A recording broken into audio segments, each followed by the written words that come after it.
সম্মানিত দর্শক ও শ্রোতা মণ্ডলী, আসসালামু আলাইকুম ওয়া রাহমাতুল্লাহি ওয়া বারাকাতুহু। সম্মানিত ইমানদার ভাই বন্ধুগণ, আজকের ভিডিওর মাধ্যমে আমরা আলোচনা করব কিয়ামতের ভয়ঙ্কর এবং বড় বড় 10টি আলামত সম্পর্কে। আসুন এবার আমরা সেই প্রসঙ্গকে সামনে রেখে গুরুত্বপূর্ণ বিষয় নিয়ে সংক্ষিপ্ত আকারে আলোকপাত করার চেষ্টা করি। প্রথমেই আমাদের মনে রাখা দরকার যে যদি আল্লাহ রাব্বুল আলামিন কিয়ামতের সুনির্দিষ্ট তারিখ গোপন রেখেছেন, তবে তিনি ঈমানদার বান্দাদের সতর্ক করার জন্য কিয়ামতের বহু আলামত ও নিদর্শন বলে দিয়েছেন।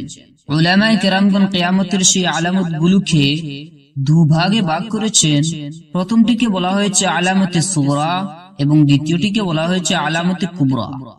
আলামতে সুগরা অর্থাৎ ছোট ছোট নিদর্শন এবং আলামতে কুবরা অর্থাৎ বড় বড় নিদর্শন।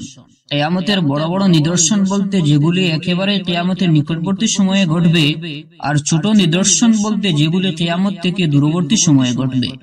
উলামায়ে কেরামের অনুসন্ধান মতে কিয়ামতের বড় বড় আলামত হলো 10টি এবং ছোট ছোট আলামত হচ্ছে 131টি। আমাদের জানা মতো এই 131টি ছোট আলামতের মধ্যে 82টি আলামত এমন আছে যেগুলি নবী সাল্লাল্লাহু আলাইহি ওয়াসাল্লামের পর থেকে এ পর্যন্ত ঘটে গেছে, এবং 27টি আলামত এমন আছে যেগুলির আংশিক এখন ঘটেছে, আর 22টি আলামত এমন আছে যেগুলি এখনো পর্যন্ত ঘটেনি, যেগুলি ভবিষ্যতে ঘটবে। এই সকল কিয়ামতের সমস্ত আলামত আজ বর্ণনা করা সম্ভব নয়, তাই আজ আমরা শুধু কিয়ামতের 10টি বড় বড় আলামত নিয়ে সংক্ষিপ্তভাবে আলোচনা করছি। কিয়ামতের 10টি বড় আলামত একত্রিতভাবে সহিহ মুসলিমের 7177 নম্বর হাদিসে বর্ণিত আছে। বৈশিষ্ট্য সাহাবী হুযায়ফা রাদিয়াল্লাহু তাআলা আনহু বর্ণনা করেছেন যে একদিন আমরা কিয়ামত সম্পর্কে আলোচনা করেছিলাম। তখন নবী সাল্লাল্লাহু আলাইহি ওয়াসাল্লাম আমাদের কাছে এসে জিজ্ঞেস করলেন, তোমরা কি বিষয়ে আলোচনা করছো?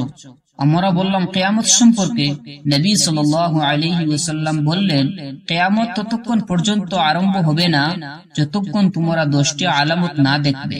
সম্মানিত দর্শক মণ্ডলী, আসুন এবার আমরা সেই বড় বড় 10টি আলামত সম্পর্কে জানব। প্রথম বিষয়টি হচ্ছে দোয়া, যাকে আমাদের মাতৃভাষায় দুমা বলে আখ্যায়িত করা হয়। গোটা পৃথিবী দোয়ায় অন্ধকার হয়ে যাবে। তাফসীরে তবারিতে সূরা দুখানের 10 নম্বর আয়াতের ব্যাখ্যায় সহিহ হাদিসের আলোকে লেখা আছে, এ দোয়া 40 দিন পর্যন্ত থাকবে। এটা বেঈমান ও কাফেরদের জন্য খুবই বিপজ্জনক হবে এবং ঈমানদারের জন্য হালকা সর্দি কাশির উপকরণ হবে। দ্বিতীয় বিষয়টি হচ্ছে কানা দাজ্জালের আবির্ভাব। মুসনাদে আহমদের 16265 নম্বর হাদিসে বর্ণিত আছে, আদম আলাইহিস সালাতু ওয়াস সালামের পর থেকে কিয়ামত কায়েম হওয়া পর্যন্ত সময়ের মধ্যে দাজ্জালের চেয়ে বড় ফিতনা আর কিছুই হবে না, কেননা সে এমন কিছু করিশ্মা দেখাবে যার ফলে ঈমান বাঁচিয়ে রাখা খুবই মুশকিল হবে। যেমন দাজ্জাল যখন আকাশকে হুকুম করবে বৃষ্টি বর্ষণ করতে, আকাশ থেকে বৃষ্টি বর্ষণ হবে। জমিনকে হুকুম করবে ফসল উৎপন্ন করতে, জমিন থেকে ফসল উৎপন্ন হবে। মৃত ব্যক্তিকে জীবিত করবে, যাকে চাইবে হত্যা করবে, আবার তাকে জীবিত করবে। তার এসব করিশ্মা দেখে দুর্বল প্রকৃতির মুসলমানরা তাকে রব বলে মেনে নেবে, ফলে তারা বেঈমান হয়ে যাবে। তৃতীয় বিষয়টি হচ্ছে ঈসা আলাইহিস সালামের অবতরণ। তিনি আসমান থেকে পৃথিবীতে এসে 40 বছর বেঁচে থাকবেন, শরীয়তে মুহাম্মাদিয়ার উপর ফয়সালা করবেন। তিনি ইসলাম ছাড়া বাদবাকি সমস্ত ধর্মকে শেষ করে ইসলামকে প্রতিষ্ঠিত করবেন। 4 নম্বর বিষয়টি হচ্ছে ইয়াজুজ মাজুজের আত্মপ্রকাশ। পঞ্চম বিষয়টি হচ্ছে দাব্বাতুল আরদ বের হবে, অর্থাৎ ভয়ঙ্কর একরকম প্রাণী মক্কার সফা পাহাড় থেকে বের হবে। এ সম্পর্কে সূরা নামলের 82 নম্বর আয়াতে আল্লাহ রাব্বুল আলামিন বলেছেন, যখন কিয়ামতের সময় আসবে তখন আমি তাদের জন্য দাব্বাতুল আরদ বের করব, সে তাদের সঙ্গে কথা বলবে। ষষ্ঠ বিষয়টি হচ্ছে পশ্চিম দিক থেকে সূর্য উদয় হবে। সূর্য পশ্চিম দিক থেকে উদয় হওয়া এমন একটি বড় আলামত যার পর তওবাও কবুল হবে না। সপ্তম, অষ্টম এবং নবম 3টি ভূমিদোষ। এই 3টি দোষ হলো 3টি আলামত।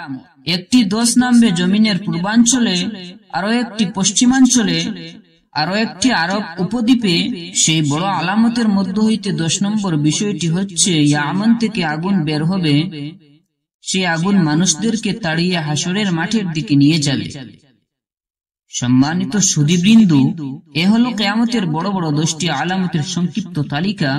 আল্লাহ রাব্বুল আলামিন যেন আমাদেরকে কিয়ামত কায়েম হওয়ার আগে আগে পরকালের জন্য প্রস্তুতি নেওয়ার তৌফিক দান করেন। আমিন। ওয়া আখিরু দাওয়ানা আলহামদুলিল্লাহি রাব্বিল আলামিন।